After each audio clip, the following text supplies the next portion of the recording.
Fala galera, estamos aqui com mais um vídeo. Desde já eu quero cumprimentar a todos com a paz do Senhor. Que Deus possa continuar abençoando sua vida cada dia mais e mais, em nome de Jesus Cristo. Eu desejo para você toda sorte de bênção. Que Deus abençoe a sua casa, abençoe a sua família, abençoe seus projetos, né? Que Deus abençoe tudo aquilo que você colocar às suas mãos, que Deus venha abençoar. Porque a Bíblia diz, queridos, que aonde nós colocar as nossas mãos, abençoado será. Há poder nas nossas mãos de nós tocarmos e aquilo que nós tocarmos ser abençoado. Há poder também na planta dos teus pés. Amém? Então que Deus abençoe a sua vida. Desde já eu quero deixar uma palavra para a sua meditação, que você possa meditar nesta palavra maravilhosa. Palavra essa que se encontra lá em Romanos, capítulo 8, versículo 31 em diante. Uma leitura conhecida, todos já devem ouvir, já devem ter ouvido falar desta palavra maravilhosa. Romanos 8, 31 em diante. Esta palavra é muito linda, é uma palavra muito maravilhosa. Apesar que a Bíblia Sagrada, os 66 livros, todos eles são maravilhosos, porque tem inspiração diretamente de Deus, né? Os homens, os escritores da Bíblia Sagrada escreveram inspirado por Deus, né? Então nós entendemos que a palavra do Senhor, ela é maravilhosa. Romanos capítulo 8, versículo 31 em diante. Diz assim a palavra do Senhor: que diremos, pois, à vista dessas coisas? Se Deus é por nós, quem será contra nós? Olha que palavra maravilhosa. Eu não sei se você já ouviu falar dessa palavra por aí. Quantas das vezes você já ouviu alguém falar: ah, se Deus é por nós, quem será contra nós? Todos nós já ouvimos pessoas falarem acerca disso. Então, nesse dia de hoje, eu quero meditar contigo, né? Para que nós viemos entender, né? O que Deus quer falar conosco acerca dessa palavra maravilhosa. Está lá em Romanos 8, 31 em diante, né? O tema diz as provas e a certeza do amor de Deus. Aqui já está dizendo, as provas. Jesus ele deixou uma certa vez escrito na sua palavra que no mundo nós teríamos aflições, mas que nós deveríamos ter bom ânimo, porque ele venceu o mundo. Então, se ele venceu o mundo, nós também venceremos. Paulo deixou escrito também aqui na carta aos Romanos que nós somos mais do que vencedores em Cristo. Então aqui nós podemos entender que nós teremos prova, teremos lutas, teremos aflições, só que nós devemos ter bom ânimo, porque Jesus venceu o mundo. E se Jesus venceu, nós também venceremos. Porque a Paulo deixou escrito também em Coríntios que aqueles que estão em Cristo, nova criatura é. As coisas velhas se passaram e eis que tudo se fez novo. Então se nós estamos em Cristo, a velha criatura já foi-se embora. Agora é uma nova criatura, é um novo Cristo, é uma nova vida, né? Então, o que diremos, pois, à vista dessas coisas? Se Deus é por nós, quem será contra nós? Querida, é uma pergunta que Paulo está dizendo. Se Deus é por nós, quem será contra nós? Eu transmito essa palavra para mim. Se Deus é por mim, se Deus é na minha vida, quem será contra mim? A Bíblia diz que nós temos um inimigo declarado que significa Satanás, né? Até porque a palavra Satanás significa acusador. Então a intenção de Satanás é de nos acusar mesmo a todo momento, né? Ele sempre vai querer apontar os nossos erros, apontar as nossas falhas, apontar as nossas dificuldades. Mas e daí se Deus está conosco? E daí se Jesus está na tua vida, meu amado? Quem que você tem que temer? Tá entendendo? Satanás pode latir igual um pitbull, mas ele não passa de um vira-lata. Porque maior é o que está contigo. A Bíblia diz que maior é o que está conosco do que o que está no mundo, do que o que está com o mundo. Então maior é o que está conosco, maior é o que está com você, que é Deus. Deus está contigo, Jesus está na tua vida. Tá entendendo? Que diremos, pois, à vista dessas coisas? Se Deus é por nós, quem será contra nós? Se Satanás se levantar contra a sua vida, não importa. Coloca a tua casa em ordem, coloca a tua vida no altar do Senhor. A Bíblia diz no livro de Salmo 91, tá entendendo? Pode se levantar 11 mil contra a sua vida, 1000 Pode se levantar 11.000 contra a sua vida, 10.000 cai do teu lado, 1.000 da sua direita, mas você não será atingido, tá entendendo? E somente com os teus olhos olharás e verás o castigo do ímpio. Então pode deixar Satanás se levantar contra a sua vida, não tenha medo de Satanás, tá entendendo? A Bíblia diz assim, ó, sujeitai-vos a Deus, resistir o diabo e ele fugirá de vós. Não é você que tem que fugir de Satanás, não. É ele que tem que fugir de você. Tá entendendo? Sujeita a Deus. O que é sujeitar a Deus? É você colocar a sua vida no altar. É você colocar a sua vida diante do Senhor. É você colocar a sua vida em oração, a sua vida em jejum. Sujeitar a Deus é isso. É você amar a Deus, é você ter respeito ao Senhor. É você saber que Deus está no controle da tua vida, na situação da tua casa. Sujeitai-vos a Deus. Resistir o diabo e ele fugirá de vós. Você tem que resistir o diabo, meu irmão. Satanás pode se levantar contra a sua vida, mas resista. Sujeita a Deus e resista a Satanás, que ele vai fugir de você. Tá entendendo? Aquele que nem o seu próprio filho poupou, antes por todos nós nos entregou. Porventura não nos dará graciosamente com ele todas as coisas, irmão? Aquele que nem seu próprio filho poupou. João 3,16 diz, porque Deus amou o mundo de tal maneira que deu seu Filho unigênito, para que todo aquele que nele crê não pereça, mas que tenha vida eterna. O que é o Filho unigênito? É o seu único filho. Tá entendendo? Aí o Romanos fala, aquele que não poupou o seu próprio filho. O que é poupar? Tá entendendo? Aquele que não poupou, porque Deus deu o seu único filho para morrer por nós na cruz do Calvário. Tá entendendo? Deus deu o seu único filho para morrer por nós na cruz do Calvário. Então ele não poupou, ele não negou o seu filho, ele entregou por nós. Como nos dará também com ele todas as coisas, né? Ele entregou, porventura não dará graciosamente com ele todas as coisas? Jesus deu a vida dele por você, meu querido. Deus deu o seu único filho para morrer por você, para que você venha confiar nele e ter vida eterna. Tá entendendo? Porque Deus amou o mundo de tal maneira que deu o seu filho unigênito, o único, para que todo aquele que nele crê não pereça, mas que tenha vida eterna. Olha, a salvação, querido, é para todos aqueles que acreditam no Senhor. Se você acredita no Senhor e aceitou Ele como único e suficiente Salvador da sua vida, a salvação é para você. Porque você creu no Senhor. Aí o versículo 33, quem tentará acusação contra os eleitos de Deus? É Deus que o justifica? Quem é que está fazendo acusação contra a sua vida? E aí você tem desanimado de caminhar, tem deixado de ir para a igreja, porque as pessoas estão te acusando, as pessoas estão falando mal de você. Quantas pessoas aparecem em seu caminho para dizer que você não vai conseguir, que você não é ninguém, que você não vai chegar a lugar nenhum, e aí você está ouvindo essas acusações, tá entendendo? E aí você está desanimando. Não desanime. São pessoas enviadas pelo inimigo para poder afrontar a sua vida. Então não desanima. Olha o que o versículo diz. Quem tentará acusação contra os eleitos de Deus? É Deus que o justifica, querido. Você é eleito do Senhor. Deus te escolheu. No meio de milhares, Deus te escolheu. Um voto só, Minerva, te salvou. Um voto só te salvou. Então você é escolhido de Deus. Você é eleito de Deus. Ah, irmão Gilvão, mas eu sou pecador, eu sou falho. Não importa, você é escolhido de Deus, você é eleito do Senhor. A Bíblia diz que nós somos nações eleitas de Deus, gerações eleitas pelo Senhor. Tá entendendo? Então você é escolhido de Deus. Quem tentará acusação contra os escolhidos de Deus?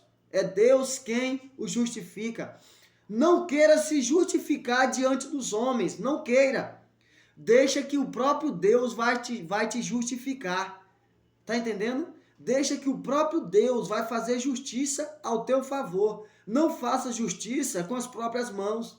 Às vezes a pessoa te acusou, às vezes a pessoa te apedrejou, às vezes a pessoa te caluniou, e aí você ficou irado, você se irou. É bíblico também. Jesus ele falou: ireis, mas não pequeis.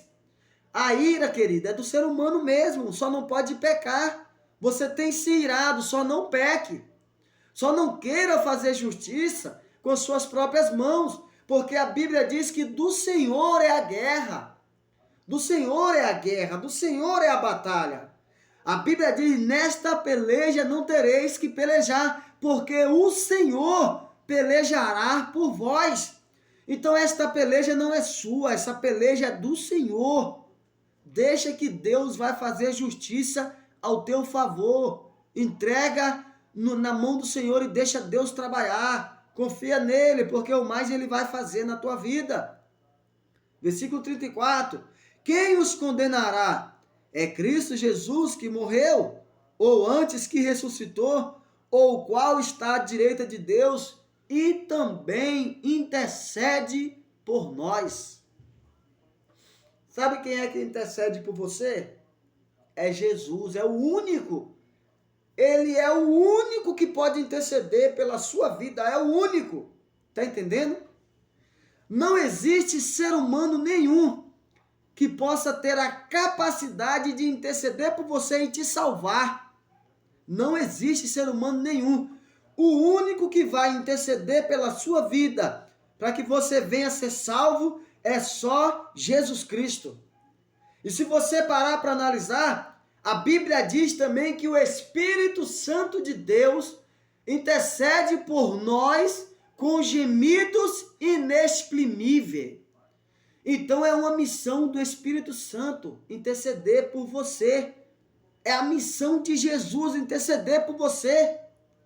Uma certa vez o profeta, Deus falou: e agora quem eu enviarei? E quem há de ir por nós? Na terra não havia ninguém que pudesse salvar a humanidade. Tá entendendo? E aí o profeta Isaías, ele fala assim: Senhor, eis-me aqui, envia-me a mim. Tá entendendo? E aí lá em Filipenses, no capítulo 2, Paulo dizendo assim: olha, ele mesmo sendo Deus, não teve como usurpação ser igual a Deus. Antes aniquilou a sua forma divina, se fez carne e habitou entre nós. Tá entendendo? Ele mesmo sendo Deus, não teve como usurpação ser igual a Deus, antes aniquilou. A palavra aniquilar no hebraico significa esvaziou-se, tá entendendo? Então Jesus, ele esvaziou-se da sua glória, se fez carne e habitou entre nós. Aí é João que fala que o verbo era Deus e o verbo estava com Deus, e todas as coisas que foram feitas por intermédio dele. Tá entendendo? Jesus Cristo. Quer um outro versículo para que eu possa provar para você que Jesus já existia desde a fundação do mundo? Uma certa vez Jesus falou: ainda antes que houvessem dias, tá entendendo? Ainda antes que houvesse dia, eu era. E não há ninguém que possa livrar alguém das minhas mãos, porque operando eu, quem me impedirá? Então, meu irmão, operando Jesus, quem é que vai impedir? Ninguém. Ninguém pode impedir o agir de Deus na tua vida. Ninguém pode impedir as bênçãos que Deus tem para derramar sobre a sua vida. Ninguém. Ninguém pode impedir o que Deus tem preparado para você. Basta você continuar na posição que Jesus quer que você continue. E a sua bênção vai chegar, a sua vitória vai chegar. Tá entendendo? Quem nos separará do amor de Cristo? Será a tribulação ou a angústia? Ou a perseguição, ou a fome, ou a nudez, ou o perigo, ou a espada? Como está escrito: por amor de ti, somos entregues à morte o dia todo. Fomos considerados como ovelha para o matadouro. Em todas estas coisas, porém, somos mais do que vencedores por meio daquele que nos amou. Porque eu estou bem certo de que nem a morte e nem a vida, nem os anjos, nem os principados, nem as coisas do presente, nem do porvir, nem os poderes, nem a altura, nem a profundidade, nem qualquer outra criatura poderá separar-nos do amor de Deus que está em Cristo Jesus, o nosso Senhor. O que tem te tirado da presença de Deus? O que tem te afastado dos caminhos do Senhor? A perseguição? Porque muitas das vezes você saiu da igreja por causa das perseguições. Aí você não parou para analisar que Jesus falou: no mundo tereis aflições. Tá entendendo? E ele pediu para você ter bom ânimo. Aí você foi, desanimou e saiu da igreja. E hoje está aí afastado dos caminhos do Senhor. Por causa de quê? Por causa das perseguições. Por causa das lutas. Por causa das tribulações. Aí o que Paulo fala? Quem nos separará do amor de Cristo? Será a tribulação? Tribulação, querido, não vai te tirar da presença de Cristo, não. Só te tira se você quiser. Porque luta vai ter. Não há cristianismo sem cruz. Jesus falou: quem quiser vir após mim, renuncie a si mesmo, tome a sua cruz e siga-me.